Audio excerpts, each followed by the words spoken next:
Zaman dulu, penjajah itu masuknya lewat kapal perang, lewat pesawat terbang, men.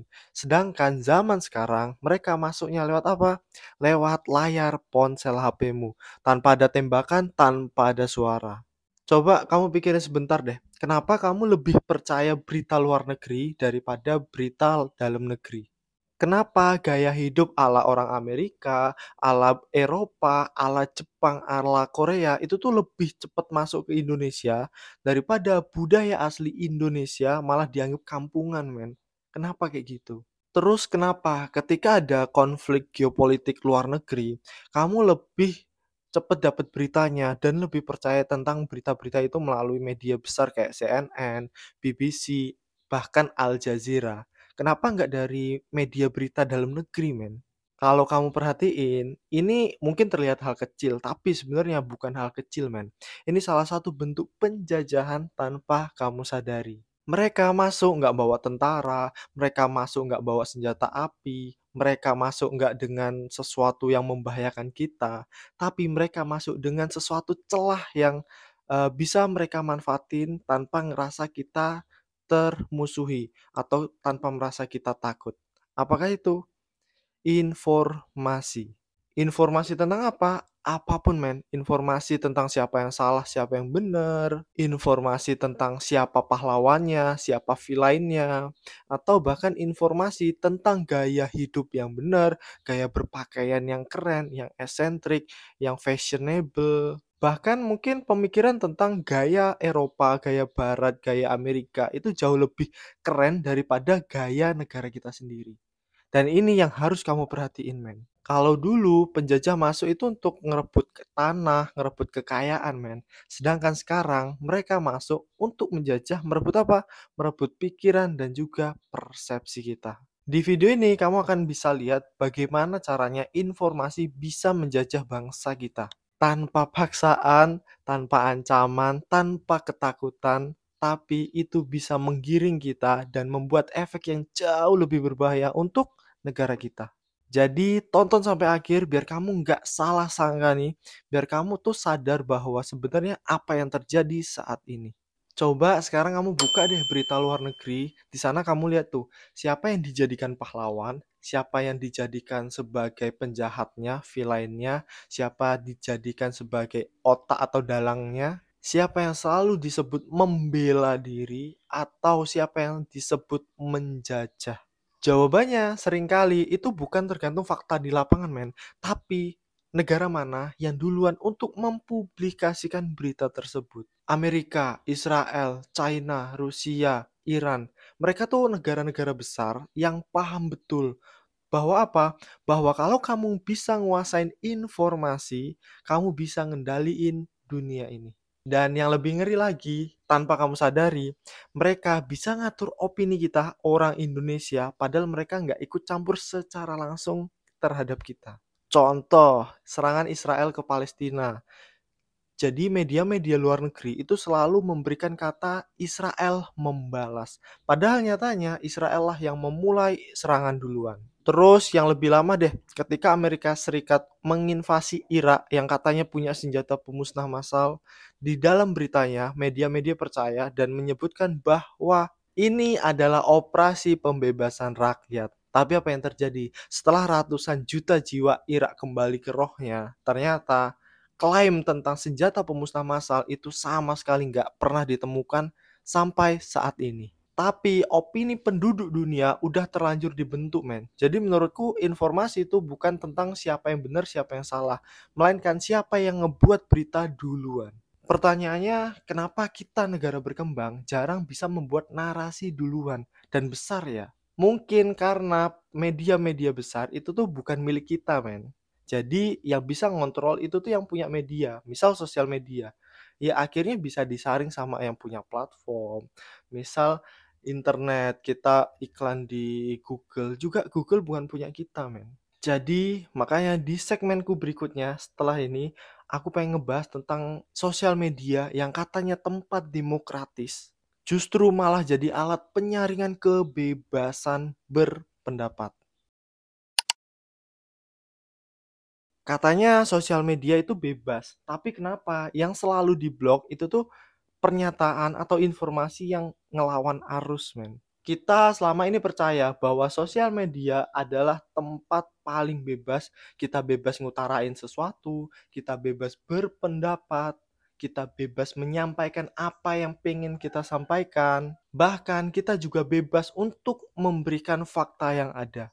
Tapi nyatanya, akun-akun yang pro Palestina di-banned. Terus akun-akun yang membongkar kejahatan tentang perang dianggap tidak sesuai dengan komunitas. Terus berita-berita yang mengkritik Barat itu tiba-tiba lenyap men dari timeline. Sementara propaganda dari negara-negara kuat itu makin berseliweran men, bahkan disponsori. Terus siapa yang ngatur itu? Yang ngatur itu semua adalah algoritma. Dan algoritma dibuat oleh siapa? Algoritma tergantung sama platform. Misalnya X, misalnya Meta, Google. Dan asal kalian tahu, dari perusahaan-perusahaan besar yang ada di dunia ini, di manakah perusahaan itu ada? Ya mungkin ada di seluruh dunia ya, tapi di negara manakah perusahaan itu dibuat? Jadi kamu pasti udah langsung tahu nih negara mana. Jadi mereka itu bisa ngatur men, apa yang akan viral, apa yang nggak boleh viral. Mereka bisa diam-diam memfilter kebenaran jadi kebenaran versi mereka. Bahkan ketika misal nggak ada sensor secara terbuka ya, di-banned secara terbuka, tapi algoritma bisa menghilangkan berita tersebut pelan-pelan. Dengan cara apa? Jadi sekarang tuh aku nganggep HP per orang, sosial media, chat, AI per HP masing-masing itu kayak anak yang dibesarin dengan cara yang berbeda-beda. Tapi secara nggak sadar, itu juga bisa dikendaliin sama mereka semua. Makanya algoritma itu bisa ngubur kontenmu atau bisa naikin kontenmu, tergantung apa yang lagi dibutuhin sama mungkin sama mereka. Jadi konten-konten apa yang harus dinaikin dan konten-konten apa yang jangan sampai dinaikin. Itu bisa diatur sama algoritma. Dan ini adalah bentuk penjajahan modern. Bukan lagi dengan senjata, melainkan dengan like, share, dan komen. Di dunia yang dikuasain sama algoritma negara besar, terus gimana negara berkembang kayak Indonesia ini? Aku percaya kita pakai sosial media sekarang tiap hari, men. Tapi apakah kita pernah tanya bahwa, yuk narasi apa yang sekarang ingin dijejelkan kepada kita? Coba kamu perhatiin deh, anak-anak muda sekarang itu tuh lebih hafal tentang nama-nama selebriti, nama-nama artis luar negeri daripada sejarah negara kita. Kita lebih tahu siapa yang menang Grammy Awards, siapa yang sound-nya lagi viral di sosial media, siapa artis yang lagi selingkuh, siapa artis yang punya skandal, luar negeri maupun dalam negeri. Kita lebih tahu itu men daripada siapa yang bertanggung jawab dari pembakaran hutan di Kalimantan, siapa yang bertanggung jawab dari penambangan nikel di Raja Ampat, siapa koruptor yang merugikan negara. Kita nggak tahu hal-hal seperti itu. Kita ngikutin tren, kita ngikutin gaya hidup, kita bahkan ngikutin opini cara berpikirnya orang barat, tapi jarang kita tahu bahwa yang kita ikutin itu mungkin aja dikendalikan sama negara-negara besar. Kuulangin sekali lagi ya, bentuk penjajahan dulu mungkin pakai senjata, tapi sekarang cukup dengan mengendalikan media-media besar. Informasi sekarang dibentuk itu tuh semenarik mungkin agar kita merasa bahwa kita kalau tahu informasi itu, kita ngikutin informasi itu, kita tuh keren. Dan apapun informasi yang diberikan akhirnya kita telan mentah-mentah men.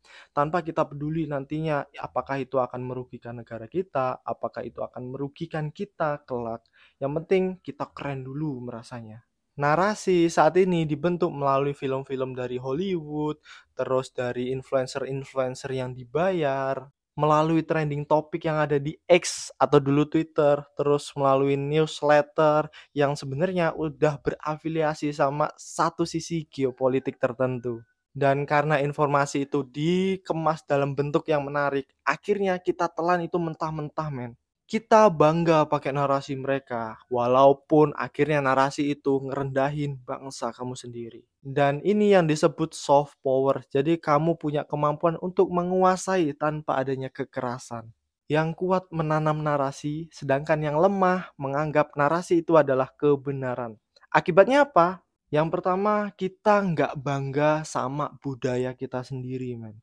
Kita nganggep budaya kita sendiri itu keterbelakangan, terus kuno, padahal budaya kita adalah hal terbaik dari negara kita.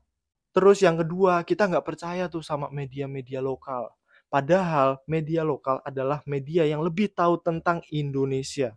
Tapi kamu juga perlu ngefilter men, media nasional mana yang perlu kamu ikutin. Nggak semua yang ada kata-kata media dan TV-nya itu pasti benar. Dan yang terakhir, kamu ikut ngebela kepentingan asing secara mati-matian dan tanpa kamu sadari. Informasi jadi alat utama untuk mengendalikan politik maupun budaya. Dan dalam sistem ini, yang nggak punya kekuasaan narasi, bisa-bisa jadi budak narasi.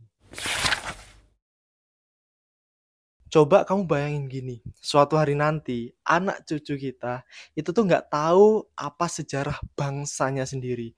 Yang mereka tahu apa yang ada di Google, apa yang ada di TikTok, apa yang ada di Meta, Instagram, Facebook, X, itu yang mereka tahu men. Sedangkan sejarah aslinya nggak tahu. Apalagi belum lama ini kan ada pengen bikin penulisan ulang sejarah kan, yang dimana penulisan itu untuk dan sesuai yang kamu pikirin mungkin, karena itu diberitakan, diinformasikan melalui media-media dari barat sana, kemungkinan informasi juga itu sesuai dengan apa yang mereka mau. Jadi beritanya itu tuh versi mereka yang lebih kuat, lebih terorganisir, dan yang pasti mereka lebih dulu untuk menguasai panggung informasi. Jadi sekarang balik lagi ke kita. Kita cuman pengen jadi konsumen informasi atau kita yang bisa menulis informasi. Karena sejarah dibuat bukan oleh pecundang, melainkan oleh pemenang. Hanya bangsa yang bisa menulis kisahnya sendiri itu yang tidak akan terlupakan. Jadi apa yang bisa kita lakuin nih? Yang pertama, kamu harus melek sumber men. Jadi ketika ada berita, jangan langsung telan itu mentah-mentah. Kamu cari tahu dulu, itu sumbernya dari mana, apakah itu benar, apakah itu kredibel. Jangan malas untuk mencari. Terus yang kedua, coba dukung media-media independen. Karena biasanya media-media yang udah besar, punya pengaruh yang luas banget, itu makin lama makin bias men. Karena disusupi oleh kepentingan-kepentingan tertentu. Jadi coba kamu cari media-media yang independen, yang biasanya aku tonton tuh kayak Narasi, itu aku ngikutin itu. Jadi coba dukung media-media yang mirip-mirip seperti itu, karena biasanya banyak dari mereka yang itu butuh dukungan kita, padahal mereka ngasih tahu faktanya. Tapi karena memang fakta itu kadang bukan sesuatu yang menyenangkan untuk ditonton atau diketahui orang-orang atas sana. Terus yang nomor 3, didik diri dan lingkungan. Karena kita nggak bisa ngubah dunia secara mandiri men, kita nggak bisa ngubah dunia hanya dengan satu orang. Tapi kita bisa mulai dengan obrolan kita ke temen, obrolan kita ke keluarga, ke anak-anak kita, atau kamu bikin konten yang tapi riset dulu tentang kebenaran. Yang keempat, bikin narasi kita sendiri. Men, kita punya sejarah, kita punya cara pandang sendiri, dan kita punya budaya sendiri. Kita budaya timur, men, bukan budaya barat. Kita masih menjunjung tinggi moral dan etika. Sedangkan budaya barat, apakah itu yang dijunjung tinggi? Setauku adalah logikanya, moral entah nomor sekian. Kita masih menjunjung Tuhan, dan mereka mungkin kebanyakan menjunjung manusianya, sedangkan kita Tuhannya, entah agamamu apapun. Lalu kenapa kita nggak bikin konten tentang opini, cara pandang kita, budaya kita dari budaya timur, nggak harus ngikutin budaya barat biar cepet naik, biar dikira keren. Hey man, ingat ya, penjajahan zaman dulu itu pakai senjata, sedangkan penjajahan zaman sekarang itu pakai cerita. Jadi buat kamu yang masih peduli dengan bangsa kita, dengan negara kita Indonesia, jangan lupa untuk tinggalin komentar kamu di bawah. Jadi kita diskusi lebih panjang di sana dan share ke teman-temanmu yang menurutmu butuh video ini atau diposting ke storymu aja. Dan jangan lupa untuk subscribe, like, dan kita diskusi di kolom komentar. See you di next video.